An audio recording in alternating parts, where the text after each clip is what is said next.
हसन भाई, सबसे पहले आपसे जानना चाहता, आपको एक ही मिली, वो भी एक भारत के घोषित उम्र कैद की सजा के अपराधी आतंकवादी यासीन मलिक की पत्नी, और कोई बेहतर चेहरा नहीं मिला था ह्यूमन राइट्स का एडवाइजर बनाने के लिए? गजब एडवाइजर रखे हैं आपने। जी थैंक यू आपका दीपक भाई। सबसे पहली बात तो ये थी कि आप क्योंकि पाकिस्तान में मौजूद नहीं थे। अगर आप पाकिस्तान में मौजूद हो तो अरे आप तो मौजूद थे ना, आपको क्यों नहीं बनाया? आप तो मेरे भाई हसन दुर्रानी, आप तो मौजूद थे ना, मैं तो नहीं हूँ। आपने सवाल पूछा है, आपने सवाल पूछा, मुझे जवाब दे देने दें यार भाई मेरे, कुछ नहीं होता। अच्छा, आपने मुझसे सवाल, मैं आपको बड़ा क्लियर बता रहा हूँ कि अगर आप पाकिस्तान में होते डेफिनेटली मेरा वोट आपके लिए ही होना था। और मैं मुझे होना भी नहीं है पाकिस्तान में भाई, 8 बार आगे जा चुका, मुझे होना भी नहीं पाकिस्तान में। अगर ये खातून जो है, अगर इनको बना दिया गया है तो इसमें आपको परेशानी की कोई बात नहीं है, ठीक है। दूसरी बात ये भी है कि आपका जो है इस वक्त मीडिया और आपको जो है सारे, आपके लिए मैं सिर्फ एक ही बात कहूँगा कि रांझा रांझा कर दी नहीं, मैं आपे रांझा हुई, ठीक है ना। तो ही ना सदो मैनू कोई रांझा आपके सर। बेसिकली आप एक ही चीज़ के ऊपर पड़े हुए हैं कि यार ये प्रॉब्लम हो गया। एक ज़माने में ना हम लोग देखते थे या जब मैंने पढ़ना शुरू किया तो मैंने देखा है कि जो पूरी दुनिया के अंदर वो ये कहते थे कि जब जहाँ पे ज्यूश है बेसिकली वो न्यूज़ है। इसी तरह जो इंडियन मीडिया है उसके ऊपर मैं ये बात कहता हूँ, जो मैं देख रहा हूँ काफ़ी अरसे से, वो ये है कि जहाँ पे मुसलमान है वहाँ पे न्यूज़ है, या बेसिकली मुसलमान का नाम जो है वो न्यूज़ के तौर पे इस्तेमाल होता है। और अभी आपने जिस बात की बिल्कुल शुरू में, ये इंटर्म गवर्नमेंट है। इंटर्म गवर्नमेंट का क्या काम होता है पाकिस्तान के अंदर, ये आप मुझसे ज़्यादा अच्छे तरीके से जानते हैं। कोई काम नहीं है इनका। और जिस तरह आपका फियर है, ये आपका फियर ही रहेगा, ये कि जी वो ये हो जाएगा, इस तरह हो जाएगा। अब देखिए, आपका कश्मीर के ऊपर कब्जा है, ठीक है, वो आपका कब्जा है, मैं उसको नहीं उसको कंडेम करता हूँ, लेकिन वो क्योंकि वो मेरा एक अपना एक असूली मौक़िफ़ है। लेकिन मैं कभी इस तरह की हरकत नहीं करूँगा कि मैं आपके ऊपर डायरेक्टली अटैक करना शुरू कर दूँ। दूसरी बात ये है कि अगर इस खातून को रखा है, आपको सिर्फ यही खातून नजर आई है, इसके अलावा हमारे को एक शायर को भी रखा गया, वसी शाह साहब को, आपने उनके बारे में क्यों नहीं देखा? आपने इंतहाई हमारे जो सीनियर एक जर्नलिस्ट है उनको भी उन्होंने रखा है, मुर्तज़ा सोलंकी साहब को, आपने उनके बारे में कोई बात नहीं की। इसी तरह पाकिस्तान के अंदर, लाहौर के अंदर जो है एक बहुत अच्छे जो है हमारे यहाँ पे एक कारोबारी पर्सनैलिटी हैं जो कि पाकिस्तान के अंदर बहुत काम कर रहे हैं, ह्यूमैनिटेरियन ग्राउंड्स के लिए भी बहुत ज़्यादा काम कर रहे हैं। और वहाँ पे पूरे लाहौर के अंदर उन्होंने जो है ये डायलिसिस सेंटर्स जो हैं मुख्तलिफ सरकारी और प्राइवेट सेक्टर के अंदर, ये गवर्नमेंट और प्राइवेट सेक्टर के अंदर वो चला रहे हैं और फ्री ऑफ कॉस्ट चलाते हैं लोगों की हेल्प करने के लिए, उनको भी जो है वो रखा है। तो आपने उनके ऊपर बात क्यों नहीं की? आपने सिर्फ मशाल मलक पे बात क्यों कर रहे हैं? मशाल मलक पे सिर्फ इसलिए कर रहे हैं, देखें वो उसका जो खामद है, अगर आपके कानून के मुताबिक वो आपका मुजरिम है तो ठीक है, आप उसके साथ जो मर्जी करें। क्या कभी मैंने इस प्रोग्राम के अंदर, आपके किसी भी प्रोग्राम के अंदर, क्या मैंने उसको कभी डिफेंड किया या मैंने आपकी किसी चीज को डिफेंड, आपको मैंने ये कहा है कि नहीं आप इस तरह क्यों कर रहे हैं, इस तरह नहीं करना चाहिए था? देखिए, दूसरी बात ये है, देखो हसन भाई, आपने बोल लिया ना, मैं कुछ कहना चाहता हूँ आपको। आपने अभी अभी एक कहावत कही, वो भी आपने पंजाबी की कही, कुछ उर्दू या फारसी का निकाल लेते हसन दुर्रानी साहब। कितनी कल्चरल बैंकरप्सी आपके यहाँ, मैं बता रहा हूँ आपको, क्योंकि ना पाकिस्तान को पंजाबी चला रहे हैं, पंजाबी मुसलमान और कोई नहीं। मेरी बात सुनिए ना, आपको प्रॉब्लम पंजाबी से है तो अल्लाह करे आपकी प्रॉब्लम मेरे को कोई प्रॉब्लम नहीं, मैं आपकी कल्चरल बैंकरप्सी बता रहा हूँ।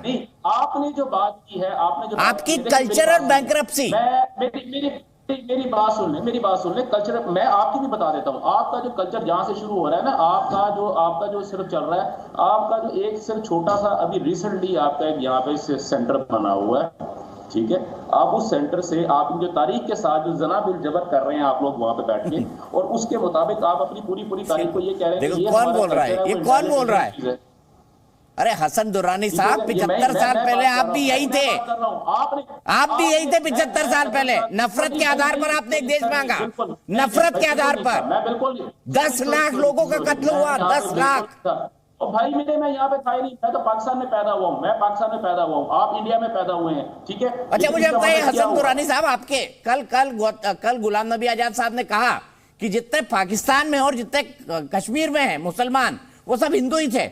बताइए कितनी जनरेशन पहले आप कन्वर्ट हुए? हसन दुर्रानी साहब ये भी बता दीजिए, या कहीं आपका अरबी या ईरान से कोई लेना देना तो वो बता दीजिए। आपको अपना फैमिली ट्री भी पता है 4 जनरेशन का? जी अल्हम्दुलिल्लाह अल्हम्दुलिल्लाह, मुझे मेरा अपना पूरा फैमिली ट्री मालूम है, और मुझे अगर आप कहते हैं तो मैं अपना डीएनए टेस्ट करवा के आपको भिजवा देता हूँ। लेकिन डीएनए टेस्ट अगर आपका होगा तो ऑटोमेटिकली काफी प्रॉब्लम होगा, क्योंकि हो सकता है क्योंकि जो मुसलमान कॉन्करर्स जो जिन्होंने इंडिया के ऊपर हमला किया था, वहां पे इन्होंने बहुत ज्यादा जगह पे उन्होंने अपना डीएनए छोड़ा था, और ये ना हो कि कहीं नहीं, वो फ्रॉड डीएनए आपका है मेरे भाई, मेरा नहीं है, सॉरी ये बोल रहा हूँ। बहुत बड़े जो बहुत ज्यादा जो देशभक्त हैं, हो सकता है कि उनके डीएनए के अंदर भी मेरे जैसे बंदे का किसी का डीएनए मौजूद हो। तो मेरा ख्याल है कि इस तरह की बात नहीं करनी चाहिए। हसन दुरानी साहब, एक बताइए, 5 जनरेशन पहले क्या नाम था आपका?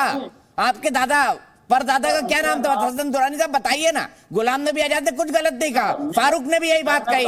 फारूक अब्दुल्ला के परदादा जो कौल थे। एक मिनट ठहरो भाई, एक मिनट ठहर। जो मेरा नाम हसन हफीज खान दुरानी है, मेरे वालिद साहब का नाम शमसुल हक खान दुरानी है, मेरे दादा का नाम अब्दुल हफीज खान दुरानी है, मेरे परदादा का नाम अब्दुल हकीम खान दुरानी था। उसके बाद उनके जो फादर थे उनका नाम इमाम हबीब खान दुरानी था। और भाईजान यहाँ इससे आगे भी लेके चलूं मैं आपको? किस तरह की बात कर रहे हो? अगर आप अपना डीएनए टेस्ट करवाओगे, कितनी जनरेशन पहले कन्वर्ट हुआ बताइए ना। मैं तो भाई जद्दी पुश्ती मुसलमान हूँ, आपकी तरह नहीं हूँ। मैं जद्दी पुश्ती मुसलमान हूँ, ठीक है। अगर इसके ऊपर आप अब मुझे क्या पता कि आपने सही नाम बोला गलत नाम बोला। स्वाभाविक है गलत बोल रहे हैं। 4 जनरेशन पहले आप मुसलमान हो ही नहीं सकते थे। 1450 साल का तो आपका इस्लामिक कैलेंडर है हसन दुरानी साहब। हाँ, तो फिर 4 जनरेशन कैसे हो बताए ना? 4 जनरेशन तो बड़ी इजीली हो जाती हैं। 4 जनरेशन तो बड़ी इजी। अरे भाई 500 साल पहले, 1000 साल पहले ही आए थे ना आपके। अगर 1000 साल पहले भी हम आए थे तो आपकी जो इस इलाके के अंदर जो सर, हम तो 10,000 साल से, हम सनातनी है ना, आदि है हमारा नाम थे। आप मुशाल मलिक से काम चला लो, हमारे पास बहुत कुछ है। चलिए आरती टिक्कू जी बताइए, मुशाल मलिक को क्यों बनाया भाई? डीएनए टेस्ट करवा ले, हो सकता है कि गौरी या गर्दी या कोई इस तरह की चीजें शामिल हो, ठीक है। और अगर आपको बाकी को आपको दीपक जी वहाँ पे डीएनए टेस्ट करवाने की, तो पाकिस्तान के अंदर अल्हम्दुलिल्लाह यहाँ पे फैसिलिटी मौजूद है। आपका प्रॉपर्ली डीएनए टेस्ट मैं अपने खर्चे पे करवा देता हूँ। डीएनए टेस्ट अगली बात करें। जरूर दुरानी साहब को डीएनए टेस्ट करवाना चाहिए, क्योंकि वहाँ यही पता चलेगा कि ये उतने ही डीएनए टेस्ट हसन दुरानी साहब बाद में कराना। आपके एक मेरे साथ जुड़ रहे थे हुमायूं सरफराज, लाइट तक नहीं उनके घर में, डीएनए टेस्ट बाद में करा लेना। जुड़े हुए मेरे साथ दीपक जी, लाइट गई है वहां पर हुमायूं सरफराज के यहाँ पर, तो डीएनए टेस्ट के बारे में बाद में सोचना। आरती टिक्कू जी पहले मलेरिया टेस्ट करवाइए अपना। दीपक जी, ये बहुत अच्छा हुआ कि हुसैन, ये जो यासीन मलिक की बीवी है, ये बहुत अच्छा हुआ कि ये वहाँ पे मिनिस्टर बनी है इंटरिम गवर्नमेंट की जो है पाकिस्तान में। क्योंकि इससे एक ही बात साफ जाहिर होती है, वो ये कि हुसैन जो ये है लड़की हमेशा से ही पाकिस्तान आर्मी और आईएसआई की एजेंट थी। हमेशा से ही यासीन मलिक उन्हीं का एजेंट था, तभी उनके साथ शादी की। इनफैक्ट ये शादी तो आईएसआई ने ही करवाई, यासीन मलिक और ये जो मशाल है, मशाल, तो मशाल और अच्छा, मुझे पता नहीं था आईएसआई ने पहले से ही मैरिज ब्यूरो खोल लिया था। मुझे तो लगा था अभी अभी वो भारत की एक लड़की को ले गए। बिल्कुल, मशाल को मैं जानती हूँ, यासीन मलिक को जानती हूँ। एज अ जर्नलिस्ट मैंने इन लोगों से बात भी की है और यासीन मलिक के कई बार मैंने इंटरव्यू भी किए हैं।